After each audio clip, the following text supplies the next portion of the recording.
Et bienvenue au Stand Show, on se retrouve aujourd'hui pour un nouvel épisode, on va parler de l'UFC 279. Mais avant on va faire un petit débrief sur l'UFC Paris, moment historique pour l'UFC, pour le événement français. Très bel événement, une foule en délire, des victoires pour les Français. Ouais, magnifique. On a eu Benoît Saint-Denis donc, qui a ouvert les hostilités. Pour les Français, ouais. Avec un beau KO.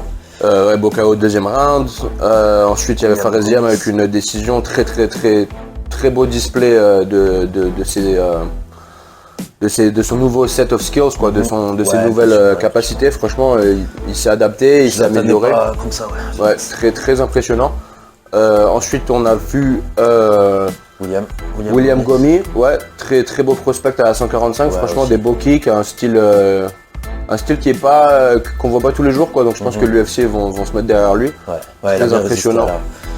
À la soumission en fin de combat, c'était bon à voir. Ouais, ça a montré qu'il avait du cœur en plus. C'était un moment pas mal, c'était un moment un peu dramatique. Tu vois, ça rajoute un peu au buzz. Ensuite, on a vu Nassourdine contre Buckley, combat de fou, qui méritait la Fight of the Night pour moi. Ouais, c'est clair. Très beau. Buckley, franchement, il est game, hein, il est chaud.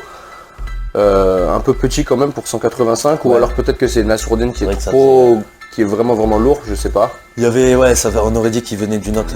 On aurait dit un 205 contre un 185, tu vois. Très beau combat. Ensuite, on a vu Cyril contre Taichu Ovasa. On était bon sur les prédictions de toute façon toute la soirée. Mais main event aussi, Whittaker contre Marvin Vettori. On l'avait bien décrypté. Franchement, Marvin qui saignait du nez, qui était hésitant vers la fin. J'ai jamais vu Marvin comme ça. Franchement, c'était impressionnant comme décision. Whittaker, il est vraiment au-dessus, franchement. Il a surpassé autant mentalement. C'est chaud. Que techniquement. Il n'y avait rien à faire, quoi. Il n'y avait rien à faire pour Marvin.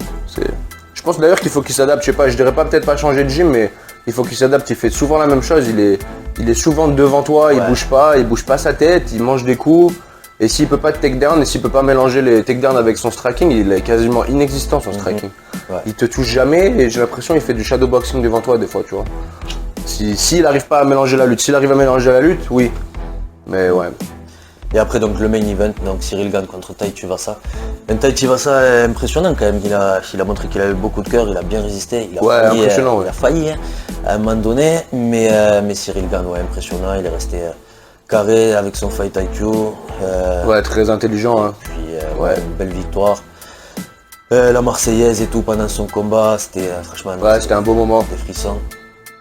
Beau moment. Donc mémorable. Et puis une victoire pour tous les Français. Donc encore une fois, que demander de plus. Félicitations à tous les gagnants. Il a kiffé et il va revenir en France bientôt. Je crois qu'on a tout dit pour cette UFC. On peut passer sur l'UFC 279.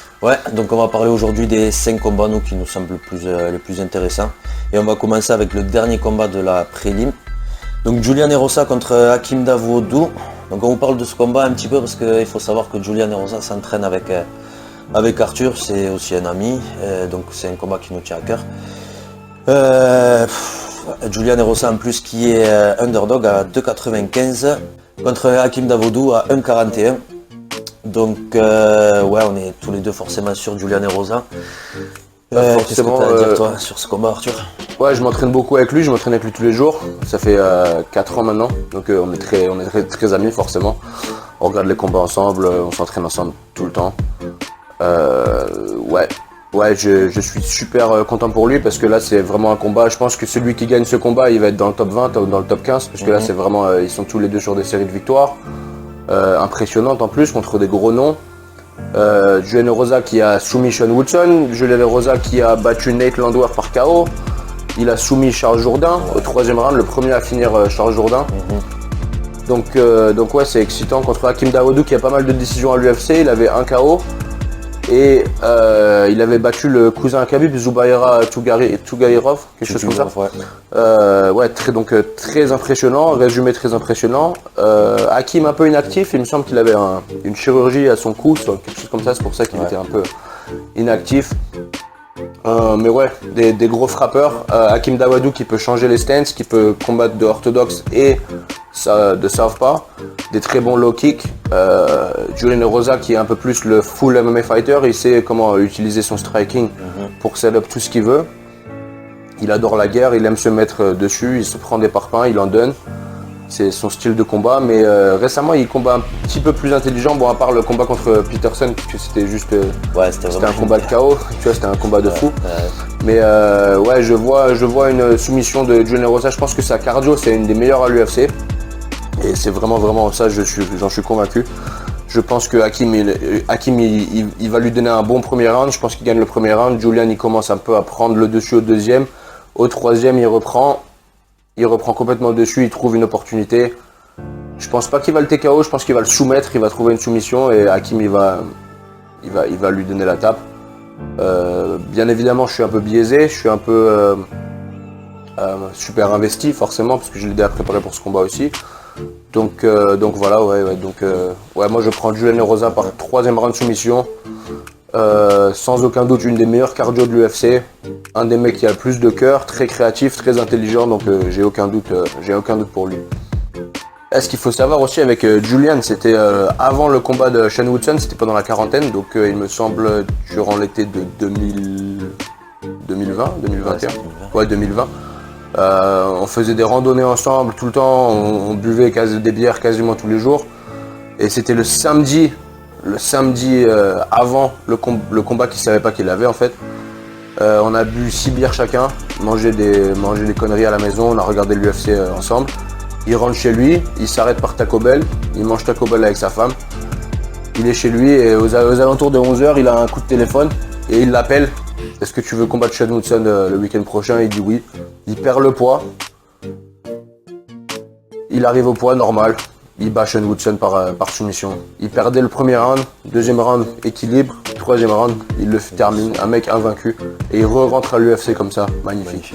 Donc ne jamais sous-estimer Julian Rosa, je pense que c'est un très bon underdog si vous voulez parier. Faut voir les noms qu'il a battus. Shane Woodson qui était invaincu à l'époque où il l'a battu. Toujours sa seule défaite d'ailleurs. Ouais, forcément Charles Jourdain. Et chaque fois il en parle, sur chaque interview, Charles Jourdain il parle de Julian Rosa, de sa défaite contre lui. Ouais, non, forcément, moi je suis chaud sur Julian. Moi je vois bien le TKO, tu vois, au troisième round. Ouais, pourquoi pas. Je pense qu'il va le faire lâcher mentalement. Comme tu dis, ouais, grosse endurance et gros cœur. Ouais. Et je pense qu'il va le dégoûter à Hakim. Et que ouais, je vois bien une finition, genre il se met en boule à la fin, Hakim et Julian qui le termine. Au troisième round donc aussi. Et voilà, ouais, je crois que j'ai rien d'autre à ajouter sur ce. Ouais, en plus, très beau combat en tout cas pour juste avant la main card, parce qu'on est sûr que ça va cogner, tu vois. Ils savent ce qu'ils font l'UFC. Ils ont quand même trouvé un moyen de nous mettre Irene Aldana contre Messi Chasson sur la main card. Hein. Ouais, juste après le. On va d'ailleurs passer, on va pas en parler. Mais ouais, ils se sont quand même débrouillés pour faire ça. Mais bon, c'est comme ça. Qu'est-ce qu'on peut faire? Nous on passe au premier combat de la main card. Ouais, c'est Johnny Walker contre Ion Cutelaba. Donc Johnny Walker qui est underdog à 2,63 et Ion Cutelaba favori à 1,49. Et moi je mettrais quand même un petit billet sur Johnny Walker, je pense qu'il peut le faire. Après c'est pas le même Johnny Walker de ses derniers combats comparé aux dernières années, je crois qu'il a changé de gym. Ouais, il s'entraîne à Straight Blast en Irlande avec le coach de Connor. D'ailleurs il s'entraîne avec Cédric Doumbé, j'avais vu une vidéo à deux, avec les deux. Mais ouais, c'est dur de mettre de l'argent sur Johnny Walker, j'ai pas envie de dire qu'il est pas intelligent parce que je sais pas comment il est dans la vraie vie, mais niveau fight IQ il est pas là quoi. Tu vois ce que je veux dire, le fight IQ franchement ça laisse à désirer, il fait beaucoup d'erreurs. J'ai l'impression que son menton c'est plus que c'était, il se fait toucher par un petit check hook de Jamal Hill. Après je sais que Jamal Hill il tape fort et il tombe direct, tu vois, complètement out quoi, de KO. Tu vois, il y a même pas de... C'est même pas c'était un early stoppage ou quoi, il est tombé. Non, c'était complètement KO avec un petit check hook. Après, peut-être c'était bien placé sur la tempe, mais c'est dur de mettre de l'argent pour moi derrière Johnny Walker. Mais de l'opposé également, Ian Cutelaba, tu vois, qui se fait taper dans des guillotines, dans des trucs un peu, ouais, il est très irrégulier, tu vois. Il fait souvent un gros cinéma avant de monter dans la cage, il fait tout un pataquès, mais au final, pas pour grand chose. Hein. Ouais, Après moi j'ai déjà eu quelques altercations avec lui, je l'ai déjà rencontré plusieurs fois sur Las Vegas, il fait un peu le mec, je sais pas, il dit jamais bonjour, il fait toujours le mec un peu... je sais pas, je suis pas trop fan on va dire pour... après je dis rien, le mec qui combat à 205 il m'enfile en moins d'une minute. Il me met 6 pieds sous terre, mais vu qu'on parle en français, il comprend pas. Ouais, je suis pas trop fan de Ian Cutelaba. Franchement, c'est un combat super. Comment puis-je dire on sait pas ce qui va se passer, quoi. C'est un truc. Peut-être que ça fait une boring décision, que les deux ils ont peur de se toucher, ils veulent vraiment gagner, tu vois, parce que là, celui qui perd, je sais pas où ça va. Hein. Ouais, c'est clair. Celui qui perd, peut-être on regarde un cut là. Hein. Je suis pas sûr pour Ion. Il a perdu 2 fois d'affilée contre Magomed. Il est revenu avec une victoire contre Devin Clark et derrière il a perdu contre Ryan Spann. Donc son dernier combat par guillotine. Par guillotine, ouais. Et par contre, comment il s'appelle par contre, Johnny Walker, lui qui revient de 2 défaites, Jamal Hill, Thiago Santos, mais qui a gagné contre Ryan Spann. Bon, je sais qu'il n'y a pas de mathématiques au MMA, mais lui il a gagné contre Ryan Spann. Et attention là, franchement, juste que j'aimerais faire un petit entre parenthèses, le combat contre Ryan Spann c'était n'importe quoi, franchement c'était n'importe quoi. Il a failli se faire KO. Failli se faire KO, après il a touché, mais il était de tous les sens, il avait aucun équilibre, ça partait dans tous les sens, il rebondissait contre la cage, c'était un cartoon le truc. Et ensuite Ryan Spann il se fait toucher, il va sur un takedown, il reste sur une entrée de double leg contre la cage, il ne bouge pas, et Johnny Walker qui lui met des coudes sans s'arrêter. Ryan Spann qui ne bouge pas, qui reste sur le double leg. L'arbitre qui est obligé de l'arrêter parce qu'il s'est pris, je sais pas, 30 coups d'affilée sans bouger. Donc c'est comme ça, tu vois, que ça s'est passé.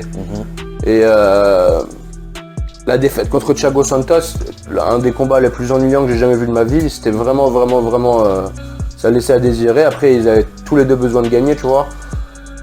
Et ils avaient vraiment peur de perdre. Après, je comprends, Thiago Santos, il tape des parpaings. Johnny Walker, il tape des parpaings, je comprends. Je comprends pourquoi ils n'ont pas voulu se mettre dessus. Mais quand même, quoi, c'est franchement un résumé qui récemment laisse à désirer, on va dire. Ouais. Donc, ouais, c'est assez compliqué pour moi la décision là-dessus. Mais ouais, je vais dire, allez, Ion Cutelaba, la décision peut-être. Un combat assez ennuyant peut-être aussi. Où, ouais, en fait, ça peut être n'importe quoi ou ça peut être ennuyant, tu vois, on sait pas ce que ça veut dire. Et peut-être un meilleur gameplay du côté de Ion. Ouais. Je vais pas lâcher là-dessus, mais ouais, je suis très indécis sur ce combat. Ne pas sous-estimer la faiblesse du menton de Johnny Walker, hein, parce que ça fait beaucoup de KO d'affilée quand même. Ouais, c'est vrai. C'est chaud. C'est vrai qu'il est tombé, la dernière fois qu'il est tombé, ouais, c'était pas beau à voir. C'était dramatique, ouais. Et c'est un mec après, j'ai déjà eu des altercations avec lui très gentil. Franchement, j'ai envie qu'il gagne. Je sais vraiment pas ce qui va se passer. Pour le podcast, je vais prendre Johnny Walker. J'espère vraiment qu'il gagne par KO. J'espère vraiment, mais je parierai pas sur ce combat, je vous le dis tout de suite. Hein. Je mettrai même pas $1 sur ce combat. Ah non, c'est vrai. Ouais. C'est trop. Bah après, c'est excitant, tu vois. C'est excitant, c'est le premier combat de la main card. Par contre, après, il nous laisse tomber complètement avec un Irene Aldana contre Massichiasson, quoi. Qu'on va sauter donc. Ouais, qu'on va même pas en parler parce que de toute façon, sinon on va perdre des vues. Et ouais, qu'on va passer à Kevin Holland contre Daniel Rodriguez. Très beau combat. Là, ça va voir. Kevin Holland qui est favori à 1,47 et Daniel Rodriguez à 2,70. Et franchement, moi je les aurais mis event, j'aurais mis la même cote pour les deux. Je trouve que les deux ils méritent le respect. Kevin Holland qui a une plus grosse allonge, peut-être que c'est pour ça une assez grosse différence de taille entre les deux.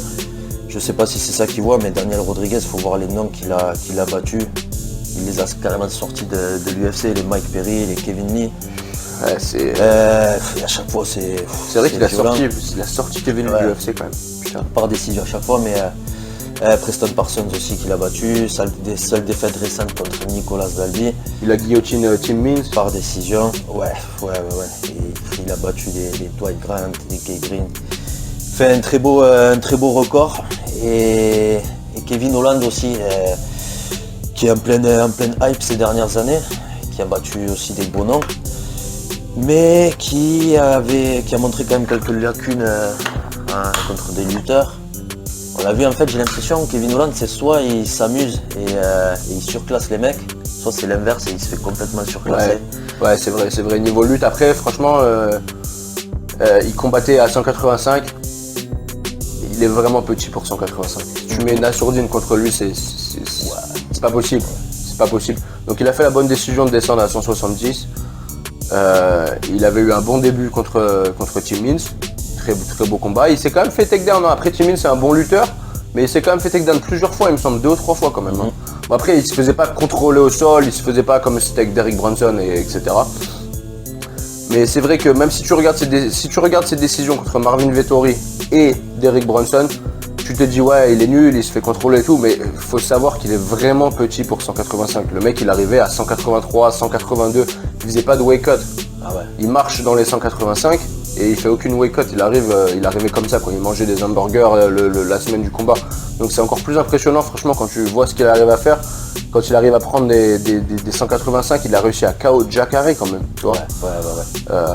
C'est chaud. Après, Daniel Rodriguez, il me semble qu'il est 18-2 ou 16-2, quelque chose comme ça.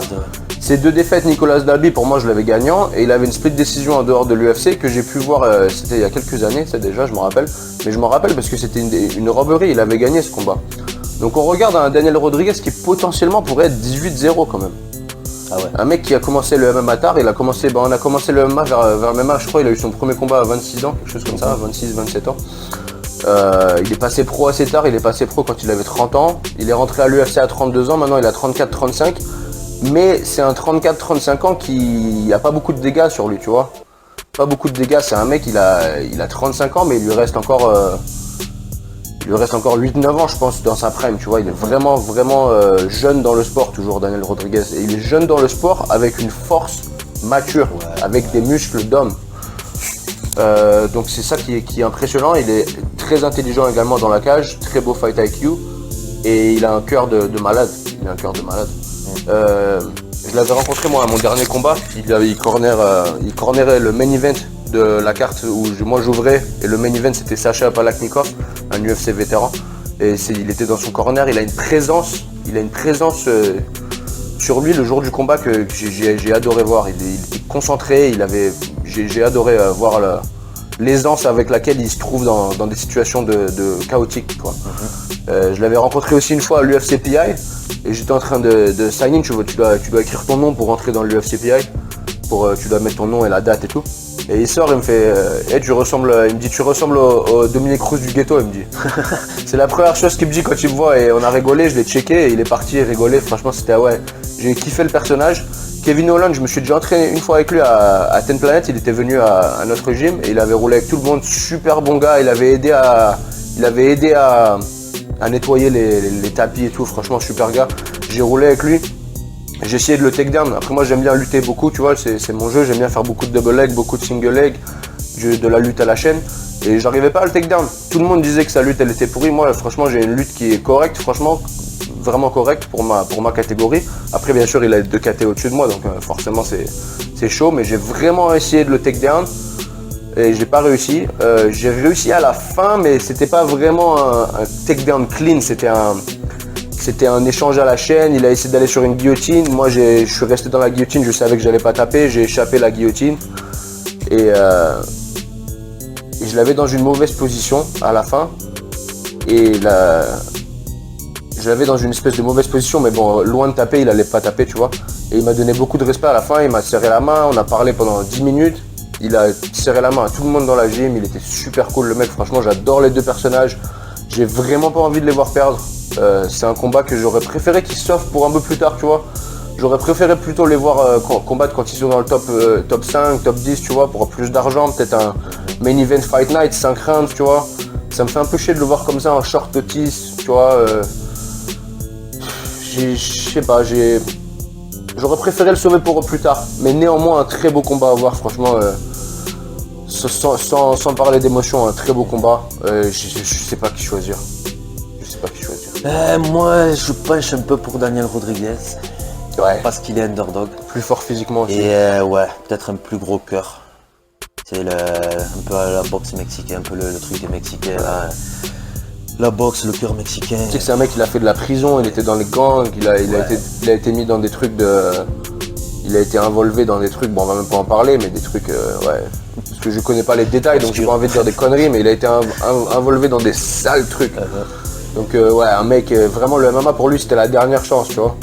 Et il l'a bien utilisé, j'adore voir ce genre j'avais pas d'excuses, j'adore voir ce genre d'histoire, tu vois.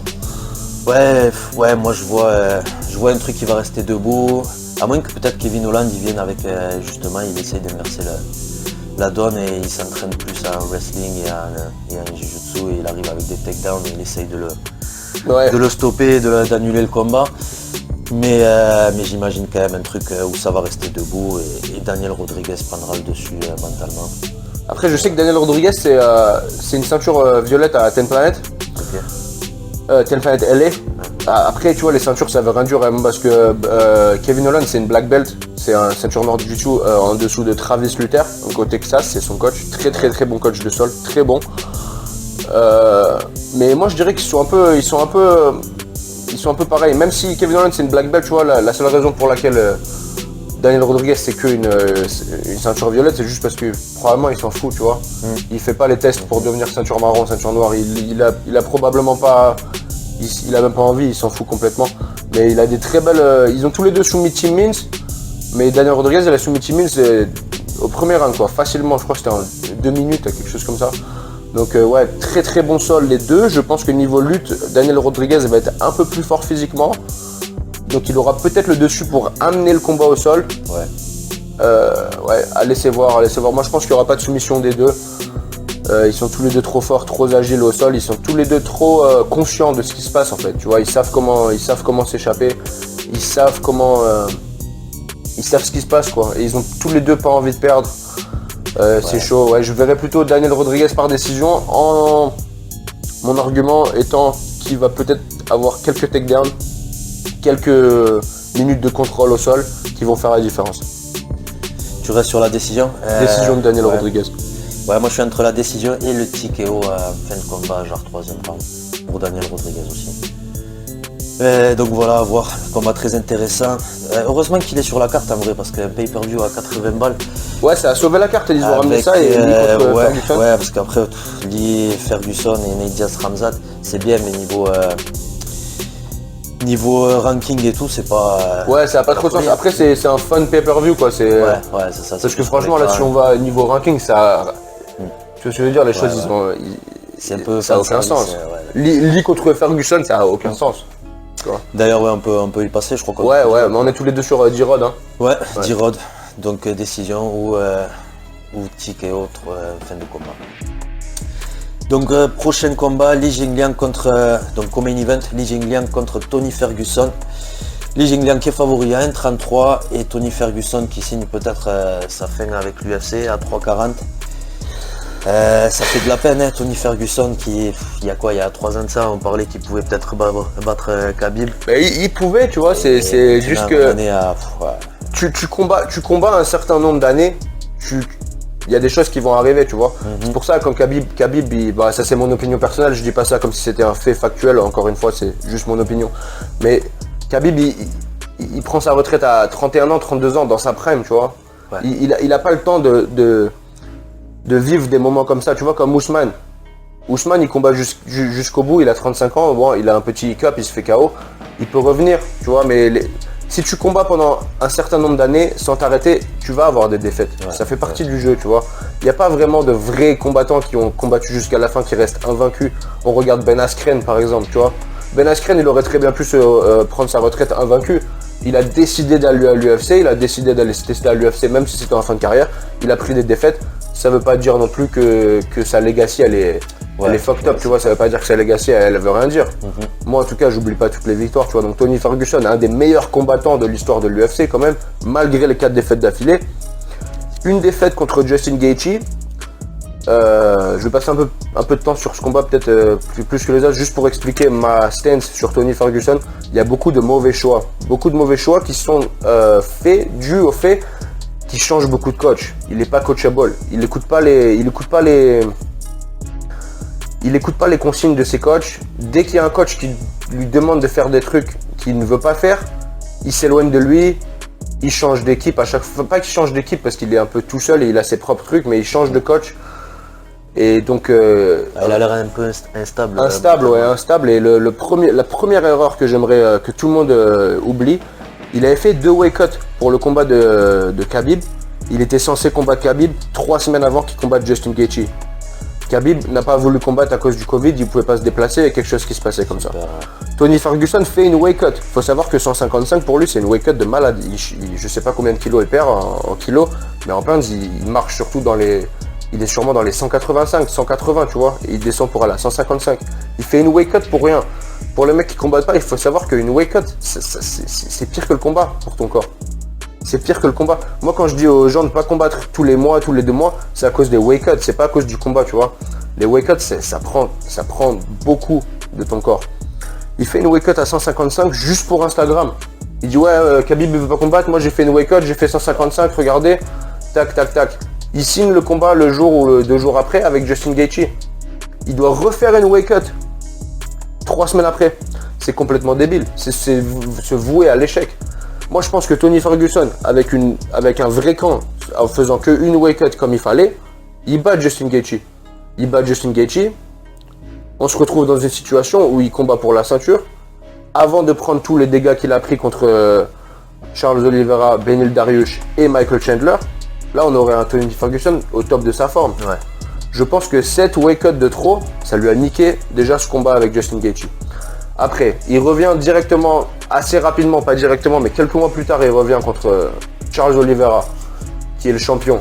Il se fait pas finir. Il se fait lutter, il se fait mettre dans des soumissions, il se fait pas finir. Charles Oliveira, il finit tout le monde. C'est vrai. Donc, une version de Tony Ferguson qui est abîmée, qui revient trop tôt, contre Charles Oliveira, se fait pas finir. Après ça, il lui donne des Beneil Dariush. Après le combat de Charles Oliveira, Tony Ferguson change tous ses coachs. Il est même plus avec Eddie Bravo, il est plus avec tous les mecs de Team Planet, il change. Là, il est tout seul. Là, il fait des vidéos un peu bizarres, il fait des trucs. Ses entraînements, il fait plus de sparring. Il dit qu'il fait plus aucun sparring. Il marche sur les mains sur des escaliers, il fait des trucs du jiu-jitsu en jogging avec une veste en jean, tu vois, il fait des trucs qui ont aucun sens, ça se voit qu'il part un peu en couille. Il perd contre Beneil Dariush et il se fait pas soumettre, même s'il a fait aucun jiu-jitsu, il a fait aucun sparring, il a dit, c'est ce qu'il dit dans ses interviews, il a fait que sa façon à lui de s'entraîner. Il perd une décision contre Beneil Dariush, le numéro 5 ou 6 de la KT. C'est pas horrible, tu vois. On voit des mecs se faire KO par Beneil Dariush, se faire soumettre par Beneil Dariush. Donc malgré une version abîmée de Tony Ferguson, il arrive à perdre des décisions. Après, il va avec Michael Chandler. Il a failli l'éteindre, Michael Chandler, au début. Ouais, il a failli l'éteindre. Il est devant, sur le premier round. La seule raison pour laquelle il a fini par perdre le premier round, c'est parce qu'il s'est fait takedown. Manque de lutte, je pense que Tony Ferguson ne lutte plus autant. Avant, c'était son point fort, maintenant, c'est son point faible. C'est qu'il s'entraîne plus à la lutte. La lutte, c'est quelque chose que tu dois entretenir. Même si tu as été un bon lutteur à l'université, comme il a gagné le championnat de Californie. Ce qu'il faut savoir, le championnat de Californie aux États-Unis en lutte, au collège, donc à l'université, on appelle le collège l'université ici, c'est le plus dur à gagner le championnat de Californie parce que c'est tellement grand. C'est tellement grand, les brackets, ils sont de ouf, tu vois. Donc si par exemple tu fais un championnat du Massachusetts, il y a beaucoup moins de gens, il y a beaucoup moins de matchs à gagner le championnat, tu vois. En Californie, ça dure des jours et des jours et des jours, tu vois, c'est un truc de fou. Et avant c'était divisé en Californie du Nord et Californie du Sud pour gagner les championnats. Maintenant c'est tout le truc. Ouais, donc c'est un truc de malade. C'est mon coach qui m'a dit ça il y a pas longtemps. Donc ça rend quand tu gagnes le championnat de Californie universitaire en lutte, c'est un des meilleurs des États-Unis et il l'a gagné, tu vois.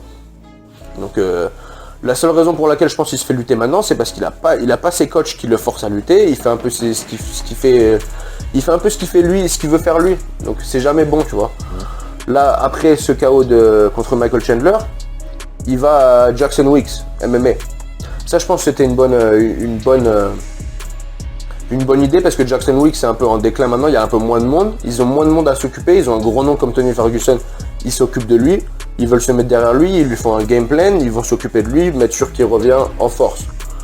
Le problème que j'ai avec ça, c'est qu'il vient de les joindre il y a un mois. En un mois, t'as pas forcément le temps de t'adapter, tu vois ce que je veux dire? Ce combat, il est en short notice, à 170. Je suis content qu'il revienne à 170 parce que je pense que la weight cut pour lui, elle était trop. Mais contre Li Jingliang, qui est un knockout artiste, qui éteint tout le monde au premier et au deuxième round, c'est compliqué. Ouais, j'ai du mal à comprendre. Ouais, t'en penses quoi, toi? Je pense qu'il va avoir un bon premier round, un petit peu comme contre Michael Chandler. Mais que Li Jingliang, il va l'éteindre. Son menton, c'est plus ce que c'était. Et le fait que ce soit un short notice et tout, c'est pas bon pour lui. Après, Li Jingliang aussi, ça fait pas longtemps qu'il a combattu. Ouais, donc ouais. On voit il a pris quelques coups contre Muslim Salikov aussi, mais... C'est pas bon quand ils enchaînent trop vite les combats, mais ouais, je vois quand même Li Jingliang. Et tu vois, il a éteint Santiago Ponzinibbio. Tu vois, moi, j'aurais préféré voir Santiago Ponzinibbio contre Tony Ferguson. Ouais, peut-être que ça. Tu vois quelque chose un peu... peut-être plus logique dans le... Un peu plus logique. Ou Robbie Lawler, Tony Ferguson. Pourquoi pas, tu vois. Aussi, ouais, c'est deux combats de légende. Je pense que Tony Ferguson, il mérite un combat. Déjà, en plus, il vient au-dessus. Il mérite un combat avec un full camp et un combat contre quelqu'un qui... C'est clair, ouais. Mais apparemment, comme Dana White, il disait que c'est Tony Ferguson qui l'a demandé, tu vois. C'est lui, encore une fois, il fait des décisions un peu douteuses. J'ai envie... de son entourage qui disent que ça tourne plus très rond dans sa... Ouais, ça tourne plus très rond dans sa tête, ouais. Il y a ses coachs d'avant, ils lui parlent même plus, tu vois. Ils lui parlent même plus. Ouais, je vous avoue que j'ai un peu des insights sur Li Jingliang. J'ai un de mes potes qui s'entraîne avec moi, un jeune, Adam Frank.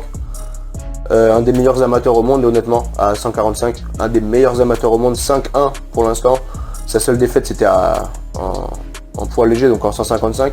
Donc il est vaincu à 145, super fort. Il s'entraîne avec Li Jingliang pour ce combat, vu que c'était un short notice.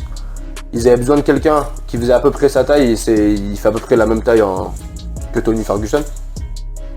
Et il parle chinois, parce qu'il est né en Chine. Donc il parle chinois, ils avaient besoin de quelqu'un qui faisait la taille de Tony Ferguson et qui parlait chinois pour aider Li Jingliang et le corner. Ils l'ont engagé, donc il est dans son corner. Donc il m'a un peu dit comment les entraînements se passent, sans trop divulguer ce que je peux pas divulguer, ça se passe très bien. Li Jingliang, il est chaud. Il est chaud. Il a du pouvoir dans les mains, il est athlétique, il a une cardio de ouf. Il est chaud. Ouais, je suis obligé de prendre Li Jingliang, j'ai pas le choix. J'ai envie que Tony gagne, même si mon pote il corner Li. J'ai vraiment envie que Tony gagne, qu'il revienne, tu vois, c'était un de mes combattants préférés à l'époque. Ça ne peut plus l'être maintenant à cause des mauvaises décisions et des mauvais résultats récemment. Mais ça reste un de mes favoris au cœur, quoi. Mais je suis obligé d'aller avec la logique. C'est pas possible. C'est possible qu'il gagne, mais c'est pas possible que je mette de l'argent sur lui. Ouais. Tu vois, c'est... Ouais. Je parle beaucoup, excuse-moi, mais ouais. Non. Dis-moi ce que t'en penses. Ouais, je crois que... T'as bien résumé le bordel. Moi je reste sur Li Jingliang, je dirais un KO, deuxième round. Encore une fois, je vois un scénario semblable au combat contre Michael Chandler. Plus de puissance du côté de Li Jingliang. Il va encaisser peut-être le premier, avoir des bons moments. Mais au deuxième, ça va pas tenir. Ça va être chaud. À moins qu'il mélange un peu avec la lutte et qu'il arrive à couper un peu... Tu sais, les gens ils vont croire que c'est un peu raciste, mais la peau des Chinois, ça s'ouvre rapidement. La peau des Asiatiques. Et moi, je sais parce que j'ai une peau comme ça qui s'ouvre très rapidement. Je verrais peut-être un Tony, même s'il se fait takedown, il se fait drop, il met des coudes du bas, peut-être il l'attrape dans une soumission, dans un triangle, Lee il tape pas et il lui met des coudes dans la tête et ça ouvre une plaie, l'arbitre il arrête, quelque chose comme ça, tu vois, c'est possible aussi. Mais le scénario le plus probable, c'est un KO de Li Jingliang. Ouais, comme on disait, c'est comme un event, ça va être beau à voir parce que c'est Tony Ferguson et tout, mais... Pas beaucoup de chance, quoi. Mais ouais, pas trop de sens. Tout comme le main event, donc, dont on peut passer, je crois, maintenant. Ouais, juste pour résumer, donc moi je prends Li Jingliang by KO deuxième round. Ouais, je reste aussi deuxième round, KO pour Li. Donc main event maintenant, Nate Diaz contre Khamzat Chimaev. Khamzat forcément très très gros favori 1,08. Normal. Et Nate Diaz à 8. Est-ce que tu mettrais 10 $, toi, sur Je mettrais pas Nate Diaz? $1. Non, pas un seul dollar. Ouais, j'avoue que c'est chaud à voir, même si on sait que voilà, Nate Diaz, il a un gros cœur. Il a failli contre Leon Edwards pour certains, mais bon, il a préféré le montrer du doigt et faire ses trucs à la Nate Diaz. Donc, ouais, moi je vois Khamzat qui va. Tout le monde dit que Khamzat va le surclasser. Je sais pas. Est-ce qu'il va faire. Ça se trouve, il va lui faire ce qu'il a fait contre Li Jingliang, là, il va le soulever, le mettre dans le coin. C'est possible, c'est possible, c'est fort possible. Je sais pas quand même, ça reste Nate Diaz. Combattant au gros cœur qui s'est quasiment jamais fait finir. Ça va être intéressant à voir quand même. Mais, Très intéressant à voir, je suis super excité de voir Nate Diaz se faire tuer au premier round parce que je l'aime pas. Je comprends pas la hype de Nate Diaz, les gars, honnêtement, je comprends pas. Son dernier finish, ça c'est que mon opinion, hein. Mais son dernier finish c'était contre Conor McGregor en 2016. Une soumission qu'il lui a quasiment donné, il était fatigué, il a pris un mauvais shot de lutte. Il lui a donné son coup, il a tapé directement. C'est pas comme si c'était un super slick setup, qu'il avait take down, il avait pris un truc à la volée, c'était impressionnant. Non, c'était plutôt Conor qui voulait plus se battre, quoi. Comme il a fait plusieurs fois dans sa carrière. Même au Cage Warriors. À l'UFC également contre Khabib, il a tapé un neck crank, tu vois. Enfin, c'est pas vraiment une vraie soumission. Ensuite, après le rematch avec Conor, moi je l'ai donné gagnant. Je donne Nate Diaz gagnant au rematch. On l'avait regardé il y a quelques mois. Je sais plus ce que t'en pensais, mais pour moi Nate Diaz il avait gagné. Il finissait avec Conor monté, non? Il me semble. Ouais, Conor il se faisait monter, ouais, chaud. Sa dernière victoire à l'UFC quand même les gars, c'est Anthony Pettis, quoi. Anthony Pettis que j'adore, très bon combattant. Mais Anthony Pettis il s'entraîne quasiment plus, tu vois. Il perd des combats à droite à gauche, il va à PFL, il perd 4 combats, tu vois. Enfin, et Nate Diaz il a galéré. Il a failli se faire finir au premier round, après il est revenu parce que Anthony Pettis il était fatigué, parce qu'il s'entraîne pas assez. Il était fatigué au deuxième, fatigué au troisième, et Nate Diaz il a gagné la décision, mais il se faisait take down un ground and pound par Georges Masvidal. Ouais. Tu vois. C'est chaud. Les gens parlent du combat de Leon Edwards comme s'il avait failli finir Leon Edwards. Les gens ils oublient. Leon Edwards, à la fin du premier round, il avait le dos à Nate Diaz dans un étranglement arrière complètement fini. Ça s'arrête parce que le premier round il s'arrête.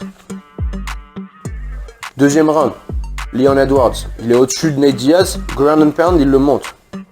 Troisième round, c'était aussi chaud, je sais plus comment ça se terminait, mais c'était également chaud. Je me rappelle qu'il y avait 3 fois où c'était vraiment chaud pour Nate. Les gens veulent seulement se rappeler de ce dernier punch contre Nate Diaz au 5e round. Mais si on prend votre logique, les gars, à la fin du premier round, s'il n'y a pas d'arbitre, Nate Diaz il se fait étrangler. À la fin du deuxième round, il se fait ground and pound et il se fait tuer au sol. Donc la logique de Nate Diaz, il a failli battre Leon Edwards, ça n'a aucun sens pour moi, vu qu'on le divise en 5 rounds. Donc les gens qui disent ouais, si c'était dans la rue, Nate Diaz il aurait tué Leon Edwards avec le punch et tout. Non, vu qu'au premier round il se fait étrangler et au deuxième round il se fait ground and pound. Donc j'ai du mal à comprendre cette logique.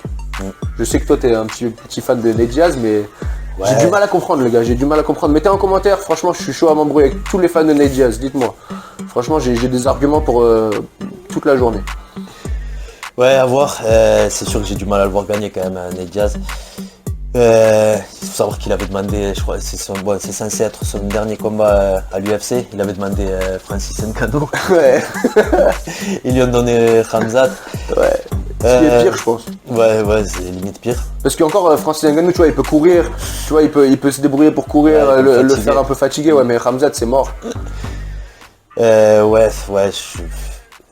le monde dit que Khamzat va le surpasser. Je suis assez d'accord. Mais ça va être intéressant à voir quand même. J'espère que Nate Diaz il va nous offrir un petit peu de... Ouais, qu'il va pas lâcher et qu'il va nous faire un petit peu frissonner, quoi. Un petit peu nous lever de la chaise une ou deux fois. Mais j'ai du mal à le voir quand même. Imagine, il se fait takedown. Khamzat il fait une connerie, il se met dans un triangle. Nate il le finit en triangle avec des doigts d'honneur. Et il prend un title shot contre Leon Edwards et il le bat. C'est un truc de fou. T'imagines? Ça m'étonnerait. Mais Khamzat, au final, contre Gilbert Burns, il a quand même eu du mal. Gilbert Burns, Nate Diaz, ce serait un beau match-up aussi, tu vois. Je suis pas sûr que Burns, il gagnerait, je pense, contre Nate Diaz, mais il ne surclasserait pas. Donc, je pense que quand même les gens sous-estiment un peu Nate Diaz. Et qui peut offrir des bons moments à ce combat, même si je le vois pas gagner. Je pense que ça va être un bon moment, ça va être peut-être qu'il risque d'avoir un peu du trash talk dans la cage, il va y avoir des moments inoubliables. Mais niveau technique, j'ai du mal à voir Nate Diaz faire quoi que ce soit. Il n'a pas soumis de gens depuis longtemps. Son jiu-jitsu n'est plus ce que c'était. Il est plus aussi. En fait, il avait un très bon. Il n'avait pas des super setups pour ses soumissions, mais il avait un très bon timing pour prendre ses soumissions. Et on voit plus ça, tu vois. On voit plus ça. Sa lutte, elle a toujours un peu laissé à désirer. Il check pas les kicks. Khamzat, il a des low kicks de malade. C'est pas les plus fancy, mais c'est des battes de baseball qui t'envoient dans les jambes. Ça va être chaud, je vois pas vraiment d'avenue pour Nate Diaz pour laquelle il puisse s'exprimer, à moins qu'il sorte une wrestling defense, une défense de lutte qu'il nous a pas montré dans ses derniers combats et qu'il arrive un peu à fatiguer Khamzat, mais j'ai du mal à le voir, il a pas la force physique. Nate Diaz, c'est un mec qui devrait combattre à 155. Il a combattu à 155 la majorité de sa carrière. Il veut plus faire de grosses weight cuts, il combat à 170. Mais on le voit pas, on n'a pas vu combattre des lutteurs à 170, pas des gros lutteurs, hein. C'est chaud. Ouais. Et encore ça, c'est un gros lutteur Khamzat qui a un striking de ouf et qui a du pouvoir dans les mains, qui met des mecs KO à 185. Là on parle d'un mec Khamzat, qui essentiellement est un mec qui combat à 185, je l'ai vu à l'UFC PI, le mec c'est une montagne, contre un gars qui devrait combattre à 155, tu vois, il y a deux catégories d'écart. Ouais. Nate Diaz qui ne check aucun kick, à chaque fois il mange les kicks dans les jambes, il les check pas, à chaque fois il boite à la fin de chaque combat, c'est chaud. Il est pas fort physiquement, il a la taille contre lui, tu vois. J'ai du mal, logiquement j'ai du mal à avoir une avenue pour Nate Diaz à gagner ce combat, c'est dur, j'ai pas envie de dire impossible parce que c'est la MMA et tout est possible et qu'on est avec les petits gants, tu vois, on est avec les petits gants, tout est possible. Mais j'ai du mal. Moi je vois Khamzat premier round ou deuxième round, ground and pound, finish. Ça risque peut-être pas d'être un truc où il se met en boule ou quoi, mais c'est peut-être un truc où il est ouvert de partout et l'arbitre il arrête. Ah ouais, tu vois ça. Après tout à l'heure je parlais du combat contre Gilbert Burns. Mais je pense que Chimaev il va justement pas faire les erreurs qu'il a fait contre Burns et qu'il va essayer de surclasser ce combat. Pour éteindre les doutes, donc on va voir.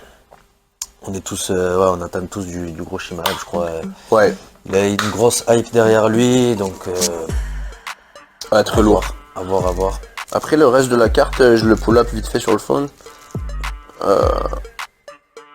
Donc tu vois une victoire, Chimaev. Chimaev premier ou deuxième round, TKO. Soit TKO vraiment c'est sale.